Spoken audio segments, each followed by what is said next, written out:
에베소서 4장 6장 14절에서 17절.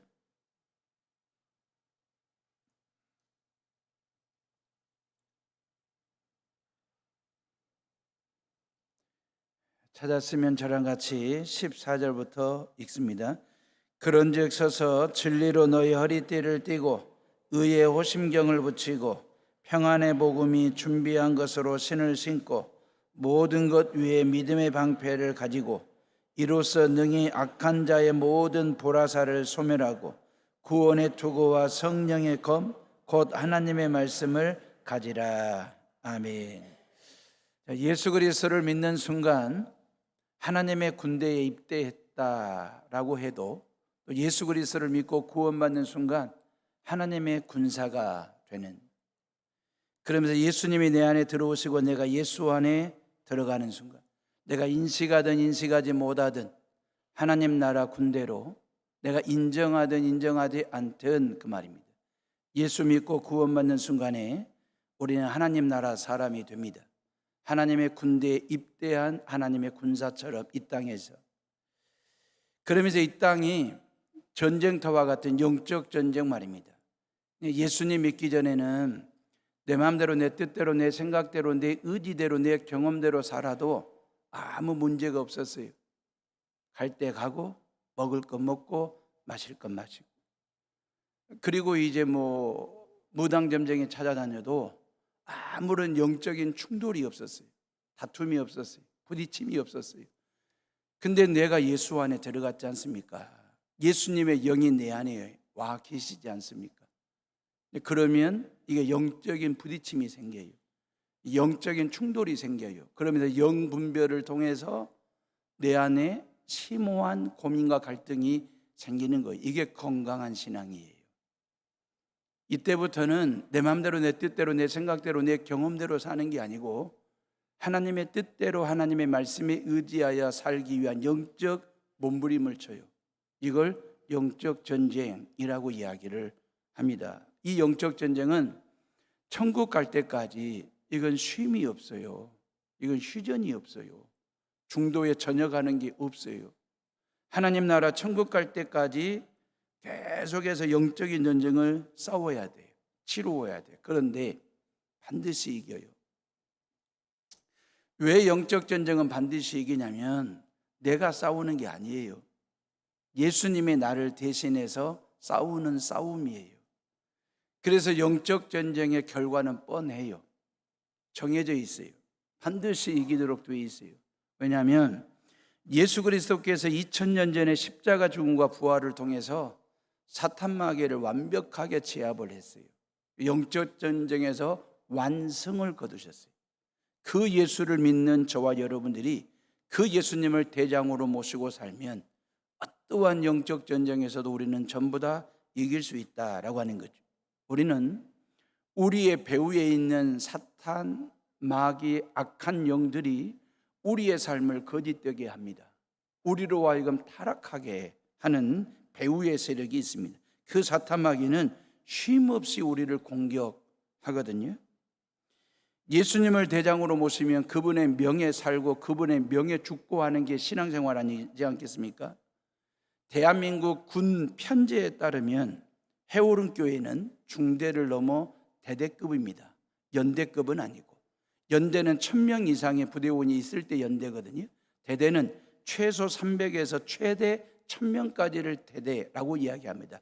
평균 군인 수가 500에서 700명 정도이니까 우리 교회는 해오름 대대가 되는 거죠. 해군으로 말하면 해오름 전투함 말입니다.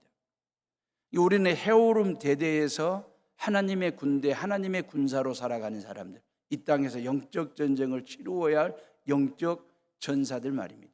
교회는 유람선의 기능도 있어요. 성도들끼리 모여서 친목도 하고 교제도 하면 재밌고 즐겁습니다. 근데 교회는 유람선으로만 띄우면 안 돼요. 이건 전투함이 돼야 돼요. 성도들의 삶의 터를 보면 놀이터일 수도 있습니다. 거기에 행복이 있으니까. 그러나 놀이터만이 아니에요. 전쟁터와도 같은 영적 전쟁 말입니다. 해오름 교회는 대장 되신 예수 그리스도를 모시고 해오름 대대 말입니다. 그러니까 주일이라고 하는 게 얼마나 중요한지, 이 주일 예배를 통해서 우리는 한 주간의 삶을 어떻게 살아야 되는지에 대한 작전명을 받는 시간이 이 주일 예배 시간이에요.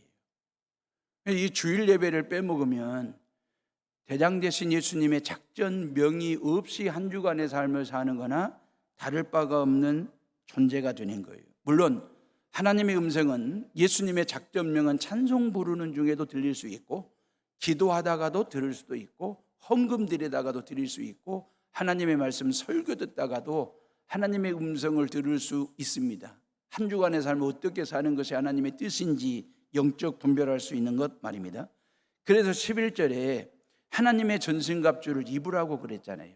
13절에 하나님의 전신갑주를 취하라고 그랬습니다. 입어라 취하라 명령으로 말씀하신 거예요. 입을래 말래 선택할 수 있는 당부를 얘기하신 게 아니에요. 입지 않으면 안 된다 읍소하신 게 아니에요. 그리고 입어야 하고 취해야 된다라고 당부하거나 부탁하신 게 아니고 반드시 입으라고, 반드시 취하라고, 성령으로 전신을 두르는 갑주 입으라고. 왜? 사탄마귀는 빈틈을 알아요. 머리에는 구원의 투구를 써야 되거든요. 가슴에는 의의 호심경 흉배를 붙여야 돼요. 허리는 진리의 허리띠로 둘러야 됩니다. 믿음의 방패를 들어야 되고 성령의 검을 쥐어야 돼. 그리고 신발은 평안의 복음을 전하는 신발, 이게 성령의 하나님의 전신갑주이거든요. 이걸 입으라고 말씀하시는 거예요. 취하라고 명령하신 것입니다. 그러니까 오늘부터 이 영적 무장을 위한 무기 하나씩, 도대체 이게 영적 전신갑주는 뭔 무기가 있는지, 그 무기로 전신을 갑주로 두르면 그 무기의 성능이 뭔지, 어떻게 사탄마귀를 때려잡을 수 있는지에 대한 이야기를 일주일에 하나씩 살펴볼 건데, 저는 외우기 쉽게 그냥 머리부터 발끝까지 이렇게 훑어내려가는 식으로 외운 거예요.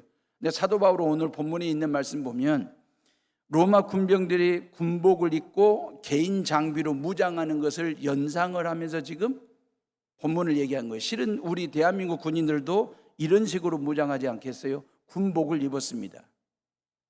그리고 허리띠를 둘러야 되지 않겠어요? 그리고 의의 호심경을 방탄조끼로 가슴을 두르고, 그죠? 그 다음에 워카, 발에는 신발을 신어야 되지 않습니까? 그리고 믿음의 방패를 들고 머리에는 투구 철모를 쓰고 나아가면서 총을 들든지 칼을 들든지, 그게 이제 하나님의 전신갑주로 무장하는 모습이거든요. 자, 그러면서 하나님의 전신갑주를 입어라 취하라고 명령하신 그 하나님이 전신갑주를 소개하기 전에 첫 번째 메시지가 뭔지 14절 말씀 봐보세요. 우리 다 같이 14절을 읽어봅니다. 시작. 그런즉 서서 진리로 너희 허리띠를 띠고 의의 호심경을 붙이고 그랬어요. 첫 메시지가 뭐냐면 가라, 싸워라, 이겨라, 뭐 이런 어떤 명령이에요. 돌격 앞으로 이런 게 아니고 서라, 그 말입니다. 왜 서라고 얘기하셨을까요? 실은 부상병이 아닌 이상은 누워있든지 앉아있든지, 누워있는 상태에서는 전신갑주 입지를 못합니다. 앉아있는 상태에서도. 전신갑주는 전신을 무장하는 거잖아요. 그렇기 때문에 반드시 설 수 있는 사람, 서 있는 사람. 전쟁은 서서 하는 거지 누워서 하는 게 아니지 않습니까? 다시 말하면 전신갑주로 무장하는 것보다 더 우선시해야 될 게 뭐냐, 확인하고 체크해야 될 게 뭐냐면 저 사람 설 수 있는 건강, 설 수 있는 체력, 설 수 있는 몸 구조를 가지고 있는지, 요 얘기예요. 우리가 영적으로 전쟁을 치러야 된다고 할 때 우리는 영적으로 어디에 서야 되느냐? 믿음 위에 서야 된다라고 하는 거죠. 다윗이 하나님께 드린 신앙 고백을 보면 시편 18편 1절에 보니까 나의 힘이신 여호와여 내가 주를 사랑하나이다 그랬어요. 여호와 하나님은 나의 힘이 되신다는 거예요. 힘이 되신 그 하나님 여호와를 사랑하나이다. 2절 말씀이 여호와는 나의 반석이시요 나의 요새시요 나를 건지시는 이시요 나의 하나님이시요 나의 피할 바이시요 나의 방패시요 나의 구원의 뿌리시요 아멘하면 좋은데. 아니, 이 성경에 나와 있는 얘기예요. 나의 구원의 뿌리시오 나의 산성이시로다 그리 되어 있거든요. 그러니까 다윗은 하나님은 나의 힘이 되신다는 거예요. 그러면서 하나님은 나의 반석이 되시고 요새가 되고 바위가 되고 방패가 되시고 산성이 되신다고 그렇게 비유적으로 표현한 것이거든요. 이 고백이 어디에서 나왔냐면 사울 왕에게 쫓기는 신세였습니다. 죽음을 앞두고 있는 절체절명의 위기 상황에서 그때그때마다 하나님은 나에게 요새로, 나에게 산성으로, 구원의 뿔로, 바위로, 반석으로, 방패로 다가오시는, 나와 함께 하시는 그 특별하신 하나님을 경험해서 이 고백을 지금 한 거죠. 그러면서 중요한 말이 있습니다. 나의 그 말이에요. 요런 하나님은 나에게 특별한, 다시 말해 요런 하나님이 반석이 되시고 요새가 되시고 바위가 되시고 산성이 되시는 하나님은 나를, 그 말이에요, 아주 특별하게 대하신다 그 말이에요. 당신을 반석으로 바꿔서라도, 당신을 요새화해서라도, 당신을 바위덩어리로 만들어서라도, 당신을 구원의 산성으로 만들어서라도 다윗을 지키시고자 그 다윗에게 다가오시는 하나님이 그 다윗을 특별하게 대하더라 그 말이에요. 이게 다윗의 고백이거든요. 예를 들자면 이런 거잖아요. 추석 명절에 자자손손들이 모여서, 그러면 손주들이 이쁩니까? 그 손주들이 너무너무 이뻐가지고 그 손주 앞에서 할아버지가 재롱을 떨어요. 할아버지가 같이 장난을 쳐줘요.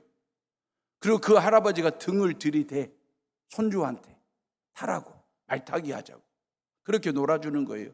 그러니까 이 할아버지에게 이 손주는 너무 특별한 존재야. 특별한 존재이기 때문에 특별하게 대하는 거예요. 나는 너의 재롱쟁이가 될 수 있다는 거예요. 나는 너에게 장난감이 될 수 있다는 거예요. 나는 너에게 말이 될 수 있다는 거예요. 그게 손주를 향한 할아버지의 사랑이에요. 하나님이 그렇게 다윗을 그런 방식으로 사랑하시겠다는 거예요. 하나님이 다가오실 때 그냥 다가오시는 분이 아니라 반석으로 다가오시고, 바위로 다가오시고, 방패로 다가오시고, 구원의 산성으로 다가오시는 그 하나님은 그 다윗을, 저와 여러분들을 특별하게 대하시더라고요. 이게 오늘 본문의 말씀이에요. 아니, 이게 그거예요. 그래서 그런 하나님을 향한 믿음 위에 다윗이 서잖아요. 그래서 팔척장신 거인 골리앗을 때려잡습니다. 다윗이 그 믿음 위에 이스라엘 나라를 세워요. 그 이스라엘 나라의 블레셋을 비롯해서 주변 나라들을 다 제압을 합니다. 그 믿음 위에 다윗이 쓰고 나라가 섰을 때 그 말이에요. 사도 바울은 빌립보서 4장 1절에 나의 사랑하고 사모하는 형제들, 나의 기쁨이요 멸류가 아닌 사랑하는 자들아, 이와 같이 주 안에 서라 그랬어요. 예수 안에 서라 그 말이에요. 빌립보 교회 교인들에게 이 서라고 하는 말은 헬라어로 스테케테 그러거든요. 이 스테케테라고 하는 말은 뭔 말이냐면, 초병이 보초를 쓰고 있는 초소병에게 주변에서 적이 엄청난 무차별적인 공격을 합니다. 항복하라고, 초소를 버리고 투항하라고 엄청난 압력을 가함에도 불구하고 그 공격과 압력을 이겨내면서 그 부대를 지키고 그 초소를 지키고 있는 한 군인의 모습을 스테케테라고 얘기하는 거예요. 저와 여러분들이 주 안에, 예수 안에 어떤 모습으로 서야 되느냐 그 말이에요. 빌립보 교회뿐만 아니라 1세기 교회 교인들은 얼마나 로마 제국으로부터 핍박을 받고 압력을 받고 공격을 당하고 그랬겠습니까? 사탄 마귀의 공격, 예수님을 등지고 떠나라고, 예수를 배신하라고, 신앙을 떠나고 교회를 포기하고 떠나라고 로마 제국의 강력한 압력과 공격 앞에서도 초대교회 교인들은 스테케테 했다 그 말이에요. 그 교회를 지키고 그 복음을 지키기 위해서 무차별적인 공격과 압력과 환난과 핍박을 지켜냈던 서서, 그게 바로 스테게테, 예수 안에 굳게 서라 그 말이거든요. 우리 교회는 세 번째 밀레니엄이 시작되는 2000년 11월에 중국 훈춘 땅에 삼가작교회, 한족교회를 개척을 했어요. 조선족 교회를 개척한 게 아니고 한족 교회를 개척하여 주님의 몸된 교회를 세웠습니다. 훈춘은 러시아와 중국, 북한 3개국 접경 지역입니다. 그 땅에 가면 눈 하나를 가지고 삼국을 보는 곳이 바로 일망사만, 그곳이 바로 훈춘이거든요. 그 훈춘 땅에 주님의 몸된 교회를 세우고, 북한 두만강을 접경에 두고 가운데 두고 북한과 훈춘시가 있어요. 그러니까 두만강변을 이렇게 쭉 타고 가다 보면 강둑이 좁아가지고 북한 주민들의 실상을 근접해서 볼 수 있고 확인할 수 있는 곳이 바로 훈춘입니다. 백두산도 2-3시간 거리밖에 없고 안 되고, 그 다음에 항일 유적지가 그대로 보존되어 있어요. 윤동주 생가가 그곳에 있습니다. 그리고 우리 교회가 개척한 삼가자 한족교회가 있고, 이러한 코스로 해서 내일 장로님들과 함께 제가 4박 5일 일정으로 이 훈춘 땅 선교지를 탐방하고, 그리고 북한 접경 지역을 탐방하는 일정으로 이 코스를 다녀오려고 합니다. 다시 이 코스를 복원하고 싶은 거예요.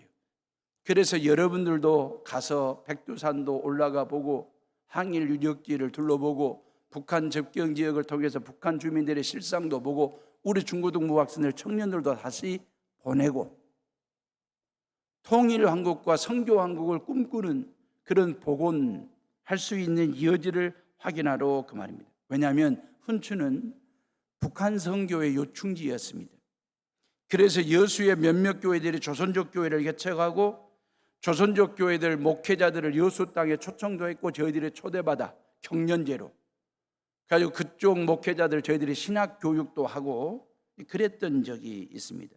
저도 훈춘에 갈 때마다 삼가자교회 주소파 전사님 만나서 대화는 되지 않지만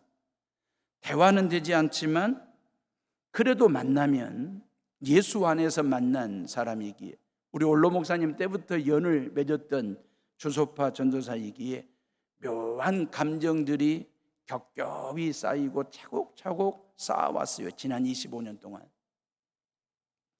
2012년 여수 세계 박람회 할 때 주소파 전사님을 여수 땅에 초청해서 이 강단에 세웠던 적이 있습니다.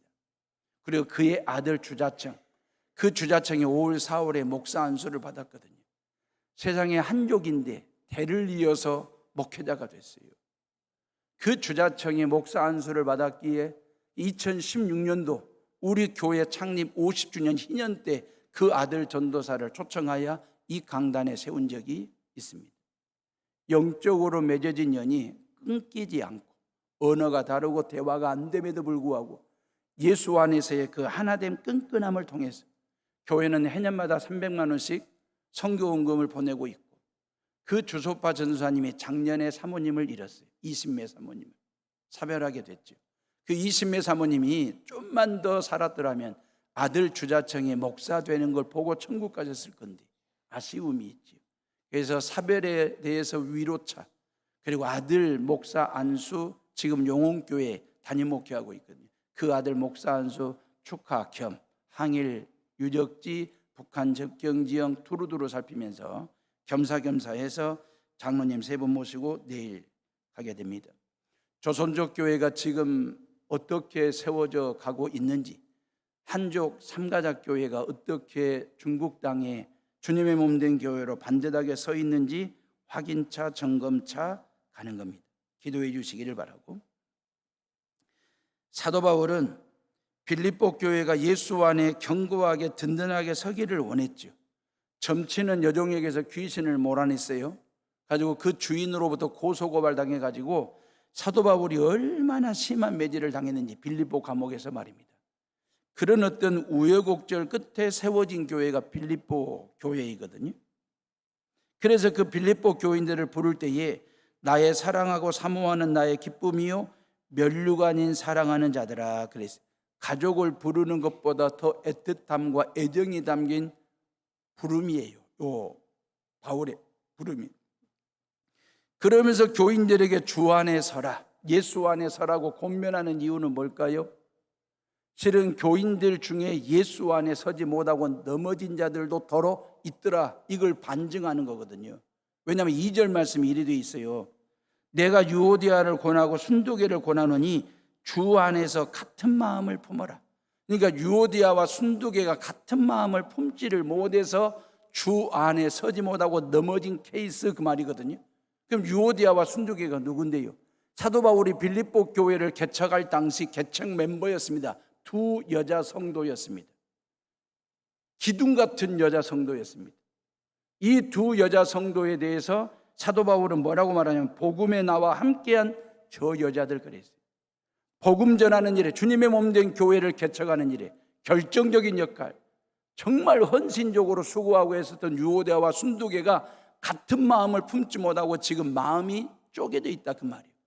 마음에 다툼이 생겼다, 그 말이에요. 시기, 질투와 경쟁 모드로 바뀐 두 여자의 신앙 상태를 보고 교회가 넘어지는 상황, 그 말입니다.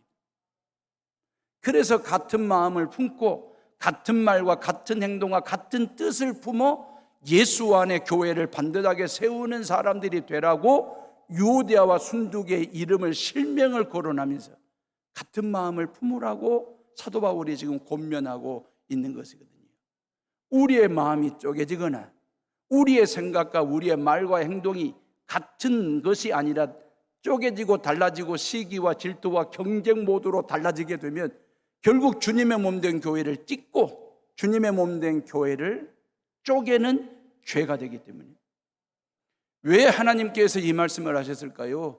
예수 안에 바로 서라고, 스테케테 하라고. 교회를 지키고 교회를 반듯하게 세우는 데 있어서 사탄 마귀의 무차별적인 공격으로부터 해오른 교회를 지키고 우리의 신앙을 지키는 방법이 뭐냐? 같은 마음을 갖는 거예요. 목사와 성도들이 같은 마음을 가져야 되고 장로들이 같은 마음을 가져야 되고 온 성도들이 같은 마음으로 하나가 되었을 때에 그 말이에요. 그럴 때에 교회는 예수 안에 바로 서는 것이고 성도들은 믿음 위에 바로 서는 그 결과를 가져오기 때문에 그 말이에요.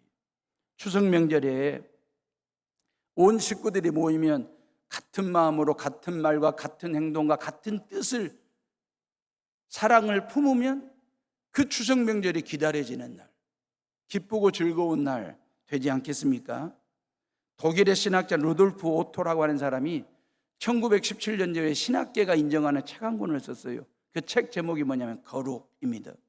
오토는 말이에요, 이 거룩이라는 책을 통해서 영적 경험을 설명할 수 있는 매우 중요한 단어 하나, 개념을 정리합니다. 누미노제라고 하는. 이 누미노제라고 하는 말은 무슨 말이냐면 하창나피 주토나흑, 그것 못지않게 누미노제 꼭 기억하세요. 이 누미노제라고 하는 말은 오토가 만들어낸 말인데 신적인 존재라는 뜻의 라틴어 누멘이 있습니다. 누멘이라는 말이 신적인 존재를 말하거든요. 이 신적인 존재를 말하는 누멘으로부터 말을 만들어내는 게 누미노제인데, 신적인 존재를 만난 신비적 체험, 이걸 누미노제라고 얘기한 거예요. 우리가 하나님 앞에 설 때 그 말이에요. 아니, 하나님께서 나에게 오셔서 내 앞에 서 계시는 그 하나님 앞에서 우리는 그 말이에요, 보잘것없는 진흙덩어리에 불과한 얼마나 우리가 연약하고 부족한 존재인지를 느끼는 순간에 절대 거룩하신 그 하나님 앞에서 두려움을 느낀다는 거예요. 그런데 또 하나의 감정이 우리 마음속에 불릴듯 일어나는 게 뭐냐면 매력 말입니다. 절대 거룩하신 하나님 앞에 내가 서는 순간에 나의 연약함과 부족함을 느끼면서 그 거룩하신 하나님 앞에서의 두려움을 느끼면서 동시에 그런 나를 버리지 아니하시고 끊임없이 나를 사랑하시고 보듬어 주시고 안아주시고 쓰다듬어 주시고 품으시는 그 하나님의 사랑에 대한 행복한 이끌림, 이걸 매혹이라고 얘기했어요. 이게 누미노제라는 거예요. 저와 여러분들이 이 신앙 말이에요. 누미노제 그 말, 거룩하신 하나님 신적인 존재 앞에서 우리가 신비적인 체험을 하셔야 돼요. 두려움도 체험되지만 매혹도 체험되는 것 말입니다. 저와 여러분들이 하나님 앞에 설 때마다 한없이 부족한 사람들 아닙니까? 완벽한 사람이 누가 있어요? 한없이 부족함에도 불구하고 그런 나를 버리지 아니하시고 끊임없이 변함없이 배려하시고 사랑하시고 축복하시는 그 하나님의 사랑 앞에서의 행복한 이끌림, 매혹, 이걸 느낄 줄 아는 신앙도 미도제의 그 말입니다. 군인은 군인 정신으로 무장을 해야 되거든요. 뼛속까지 군인 정신으로 무장해야 적의 공격으로부터 두려움을, 그 한계를 이겨낼 수 있거든요. 신앙은 예수 정신으로 무장해야 돼요. 그 예수 정신이 뭐냐? 누미노제예요. 하창나피. 그러면서 뼛속까지 예수 정신으로 이렇게 무장을 할 때에 그래야 악한 영과 싸워 이길 수 있다라고 하는 거죠. 그 어떤 자세로 하나님 앞에 서야 할까? 가장 중요한 것은 예배자로 하나님 앞에 서야 되지 않겠습니까? 예배라고 하는 말을 영어로 worship 그래요. worship하고 ship이라는 두 개 단어를 합성한 게 worship이 되는 겁니다. 가장 가치 있고 최고의 가치를 하나님께 드리는 걸 worship, 예배, 그렇게 이야기하거든요. 이 방대한 성경, 이 방대한 성경 속에 삶의 예배라고 하는 용어는 없어요. 근데 삶으로 예배를 드려야 된다는 가르침은 성경에 수두룩합니다. 대표적인 말이 로마서 12장 1절이잖아요. 그죠? 너희 몸을 하나님이 기뻐하시는 거룩한 산 제물로 드리라. 이는 너희가 드릴 영적 예배니라 그랬어요. 한마디로 우리는 제사장이라는 거예요. 이 땅에서 직접 하나님을 예배하는 제사장. 실은 간접이었잖아요. 구약시대 때는 제사장이 따로 있었어요. 제물을 바치는 제주가 따로 있었습니다. 제물이 따로 있었습니다. 그러니까 구약시대 때는 다 따로 했어요. 제사장 따로, 제물 따로, 제주 따로. 근데 예수님이 이 땅에 메시아로 오면서 이 세 가지를 통합을 하신 거예요. 예수님이 제사장으로 오셨지 않습니까? 예수님이 당신의 몸을 제물로 십자가 위에 걸었지 않습니까? 그리고 당신이 제주가 되셨지 않습니까? 예수님 한 사람을 통해서 이 세 가지가 통합이 되면서 우리는 간접적으로 하나님을 예배하는 사람이 아니라 하나님 앞에 직접적으로 여러분들이 직접 제사장이 되고 제주가 되고 제물이 되어서 하나님을 예배하는 사람이 된 거예요. 이 얼마나 귀하고도 복된 일인지 그 말이에요. 예수님이 인간의 몸으로 오셔가지고 그 예수님이 당신이 직접 제사장이 되고 제물이 되고 제주가 되셔서 저와 여러분들의 모든 죄를 속량하는 속죄 제물이 되셨잖아요. 그 예수 그리스도를 믿는 저와 여러분들은 다 제사장이 될 수 있어요. 제물이 되는 거예요. 제주가 되는 삶을 사는 거예요. 이걸 우리는 성탄이라고 말하고 구원이라고 말을 하는 것이거든요. 오늘 몇 잔 마셨어? 3잔. 많이 마셨는데 좀 줄여. 술 이야기일까요? 커피 이야기일까요? 쫄았죠? 커피 이야기예요. 우리나라 사람들은 술보다 밥보다도 커피를 더 좋아하는 사람들이 돼버렸어요. 커피 말이에요. 믹서 커피, 일명 양촌리 커피 말입니다. 요 양촌리 커피 이 달달한 입맛에 딱 떨어지는 요 맛은 우리나라만이 가지고 있는 기술력이래요. 이게 짝퉁천국 중국 사람들도 요 맛을 만들어내지를 흉내를 못 낼 정도로 우리 민족만이 만들어낼 수 있는 믹서 커피 말입니다. 이 커피하고 프림하고 설탕 요 삼위일체 봉지를 따고 일회용 컵에 붓고 뜨거운 물을 붓고 저어요. 저을 때는 반드시 그 빈 봉지로 저어야 된대. 다른 걸로 저으면 맛이 떨어진대. 그래가지고 한 모금을 딱 들이키면 어쩜 우리 입맛에 똑 떨어지는 그 달달한 맛이 나는지 한 번씩 그 양촌리 커피가 생각날 때가 있거든요.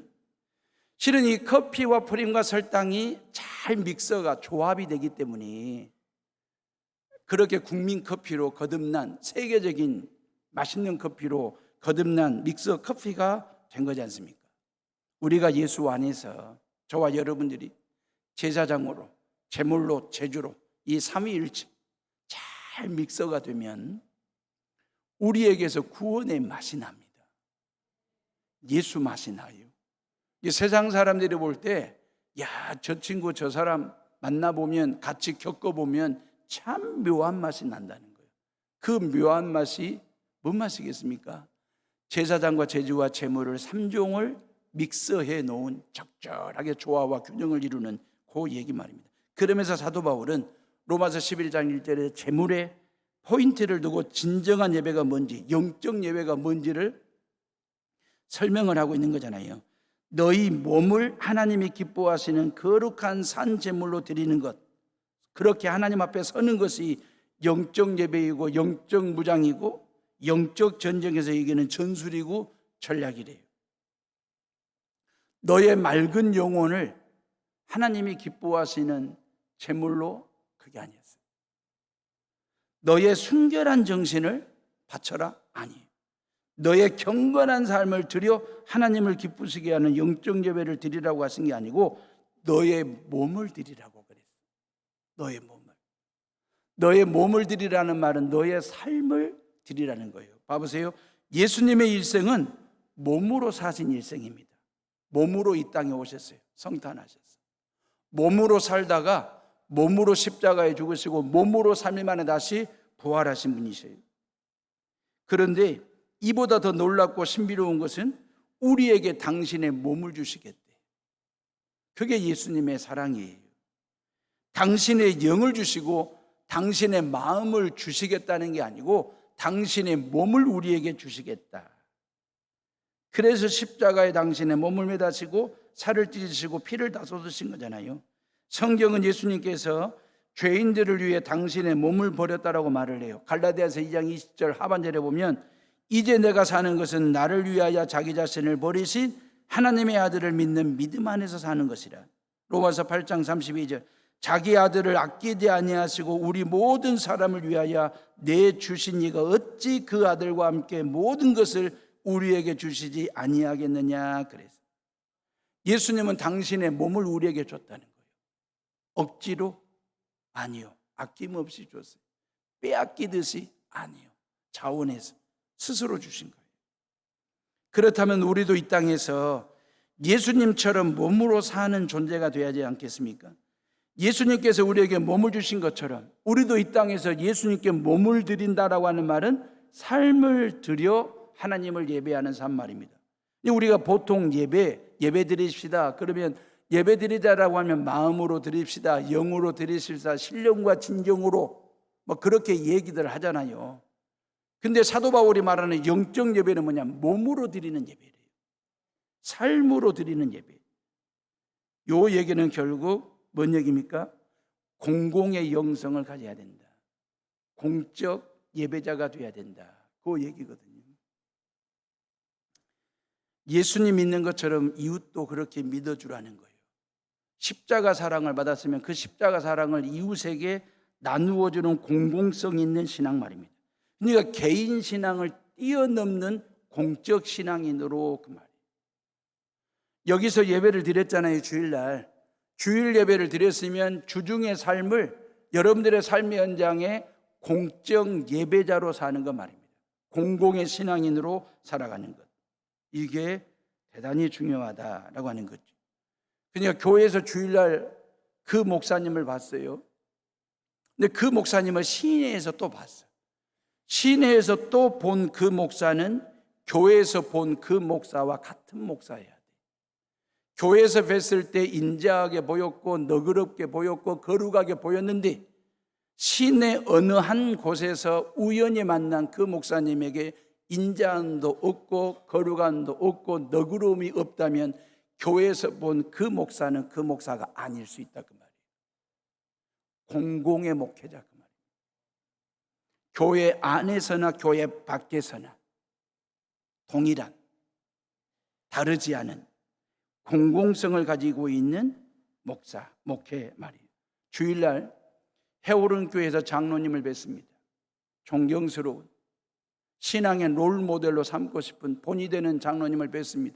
그 장로님을 교회 밖에서 시내 어느 한 장소에서 다시 만났습니다. 근데 그 장로님에게서 교회에서 뵀던 그 모습 그대로가 시내 밖에서 만났을 때 그 모습 그대로 똑같은 모습이라면 그 장로님에게는 공공의 신앙이 있는 것입니다. 삶으로 드리는 예배자가. 그래서 교인들 앞에 신앙의 롤 모델로 설 수 있는 것 그 말입니다. 영적 전쟁은 그렇게 해서 이겨내는 것입니다. 이번 추석 때 자녀들과 함께 예배를 드리고 감사 예배를 드리시고 맛있는 것 해서 드시고 난 다음에 자녀들에게 진지하게 한번 물어봐 보세요. 너희들이 볼 때 엄마 아빠의 신앙을 점수로 매긴다면 몇 점이나 너희들이 매길 수 있겠냐고 물어봐 보세요. 신앙을 점수로 매길 수 있는 것은 아니지만, 성적이 될 수 있는 것은 아니지만, 그래도 이 진지한 물음 앞에서 그 말입니다.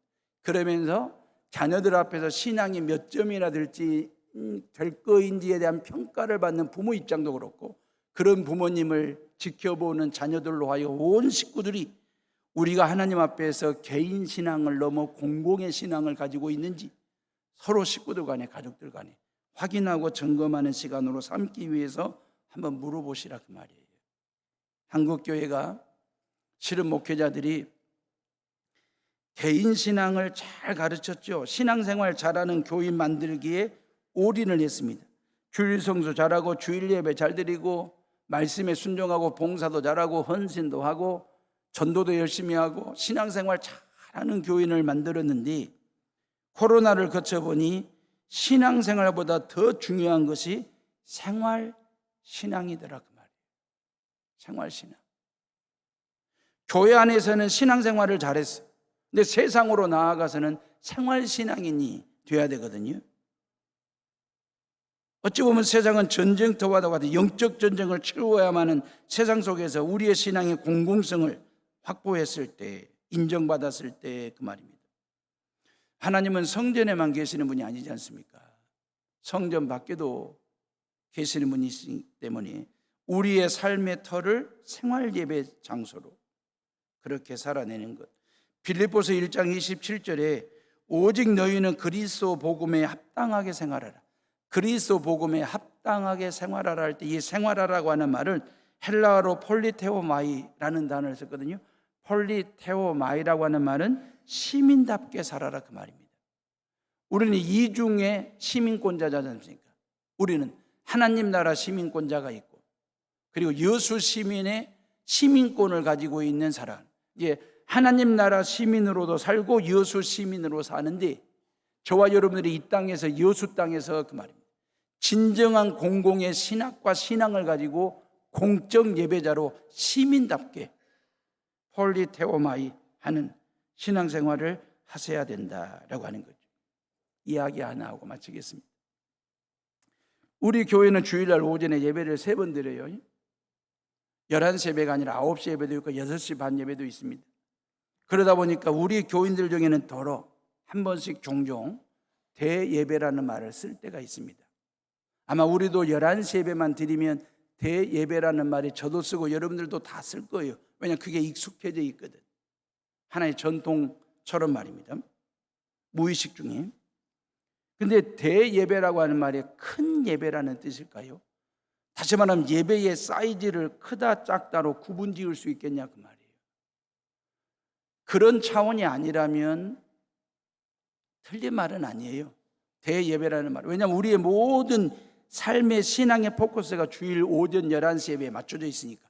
그때 교인들도 제일 많이 오고 모든 행사는 11시 예배 때 광고도 행사도 다 그때 맞춰져 있으니까 대예배라고 하는 말은 틀리지는 않아요. 근데 예배의 사이즈가 크다 작다라고 구분지을 것 같으면 이 말은 틀린 말이에요. 그런 차원에서 대예배를 쓴다면, 예배의 사이즈를 얘기한다면 어감이 편치는 않아요.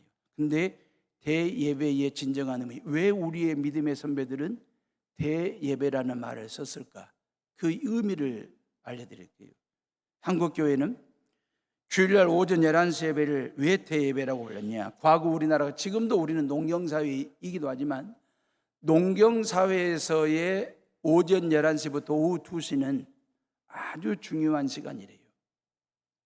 논에 나아가 물고도 볼 시간이고 별을 둘러볼 시간이고, 오전 11시부터 오후 2시까지는 밭에 가서 고구마도 캐고 감자도 고추도 여러 가지 식물들을 관리하고 할 아주 중요한 시간이래요.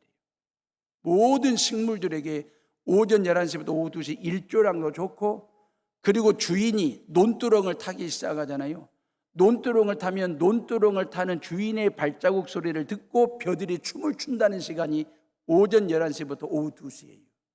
농부에게는, 농촌에서는 농사 짓는 데 있어서 이 시간은 핫한 타임이에요. 아주 중요한 시간이에요. 근데 우리의 믿음의 선배들은 그 말이에요. 이 중요한 시간을 하나님 앞에 드리겠다는 거예요. 하나님보다 더 중요한 시간 없다는 거지.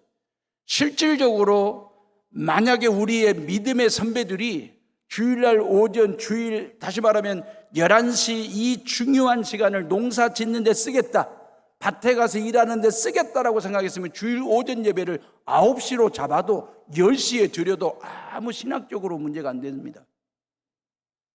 그럼에도 불구하고 왜 우리의 믿음의 선배들은 11시 예배를 정했냐 그 말이에요.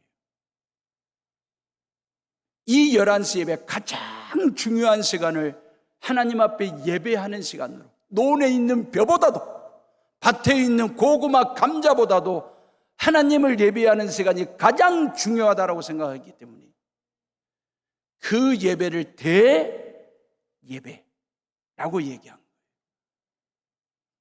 이 시간만큼은 하나님을 찬양하고 하나님 앞에 기도하고 하나님의 말씀을 듣고 하나님을 예배하는 일에 올인하겠다라고 하는 마음을 담아서 대예배.